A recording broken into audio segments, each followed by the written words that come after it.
Mari kita sama-sama memperjuangkan ini. Oke, karena ada yang terbunuh, oke terdakwa, dia pernah diminta, tapi lihat psikologinya. Seseorang ini adalah seorang jenderal yang memerintah, apakah mungkinkah dia pergi keluar, membuat gerakan, pergi melapor, bisa nggak itu? Bisa suatu hal yang, jangankan itu, lihat aja lah para jenderal yang lain, anak buah Sambo, bisa nggak menolak perintah yang lain? Itu contoh. Apalagi pangkat bribka dengan jenderal. Ini perlu kita masyarakat ini. Tapi namanya sudah ada korban, ya sama-sama kita sama-sama berjuang untuk hak-hak korban, hak-hak keluarga.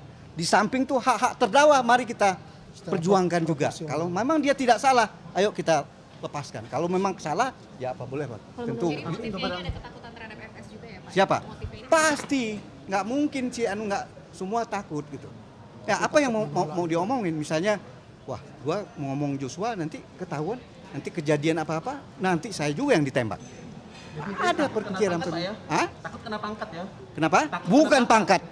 Dia mengetahui Sambo ketua pimpinan Propam Satgasus, dan dia lihat kelihatan power dari itu. Dan dia harus ingat loh, dia ajudan bukan ajudan ajudan yang dia spesifik, ajudannya adalah mengurus anak Sambo sekolah di Taruna di Magelang. Dan sehari-harinya dia adalah petugas lantas, bukan brimob yang biasa fight. Nah itu coba saudara ya kita pahami lah kondisi, bagaimana mentalnya, bagaimana pribadinya, bagaimana itu. Pak, kalau setelah penembakan ada intimidasi dari FS nggak sih untuk mengikuti penembakan ini? Ya itu rekayasa itu apa? Semua kan tekanan, rekayasa kan. Jangan kan RR, jangan yang pangkat yang jenderal aja ngikut. Iya. Hendra, siapa lagi yang pembangkang? Ikut kan? Nah, coba. Berupa apa, Pak? Hah? Intimidasinya berupa apa? Oh ya, bukan intimidasi, artinya mempengaruhi supaya ngikut sesuai skenario. rekayasa, skenario itu kan. Semuanya berantakan, semuanya jadi korban kan. Oleh karena itu kalau saya lihat peradilan ini harus kita lihat sebenarnya otaknya siapa, anunya siapa, yang berbuat siapa.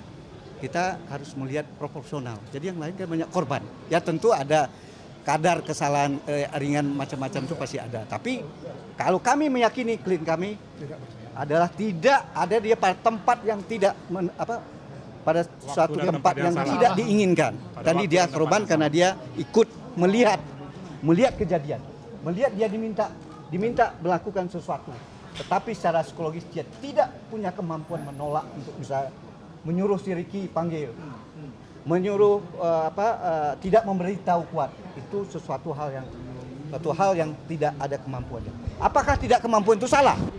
Belum tentu, ya. Jadi kita lihat perkembangan sidang selanjutnya. Pak, ini tanggapan eksepsi hanya beberapa Ya, dan dia sekarang ya karena kita terlalu singkat nggak sih, Pak? Nah, kita kooperatif. Jadi dia minta bantu jaksa, berarti kita kirim juga soft copy-nya.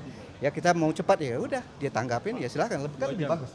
Pak Riki mengaku juga ya Pak melihat Sambo nembak. Oh, enggak lihat kan dari awal kan sering begitu kan. Jadi yang dia lihat kan Eliezer menembak. Kemudian pada saat kejadian kan bengong, kejadian dia goncang. Ada HT kan, ada HT dari Romer, dia berbalik arah ke belakang. Mungkin dia berharap ada dukungan nih.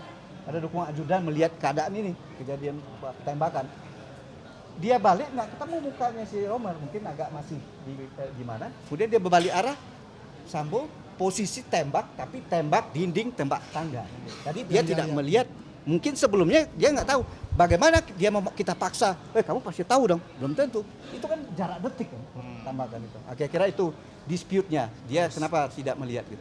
Soal janjian uang sama iPhone itu gimana Pak? Apakah benar? Ya pemirsa, baru saja kita mendengarkan keterangan dari pihak kuasa hukum terdakwa Ricky Rizal yang menyatakan beberapa kejanggalannya terkait dengan surat dakwaan JPU. Yang pertama terkait dengan rangkaian di Magelang yang menganggap bahwa Ricky Rizal justru mengamankan senjata dari kamar milik Yosua di kamar milik anak dari Verdi Sambo. Dan kemudian rangkaian yang terjadi di Saguling ini di mana sebenarnya Verdi Sambo sempat memanggil Ricky Rizal untuk menanyakan apakah siap untuk menembak Yosua, tapi kemudian Ricky Rizal ini menolak dengan alasan tidak kuat mental, dan kemudian rangkaian berikutnya di Duren 3, pihak dari kuasa hukum menyatakan bahwasanya terdakwa Ricky Rizal ini tidak masuk ke dalam rumah, namun hanya mengawasi Yosua agar tidak kemana-mana, sehingga pihak dari kuasa hukum berkesimpulan bahwa terdakwa Ricky Rizal tidak terlibat langsung dalam proses perencanaan pembunuhan terhadap Yosua Huta Barat.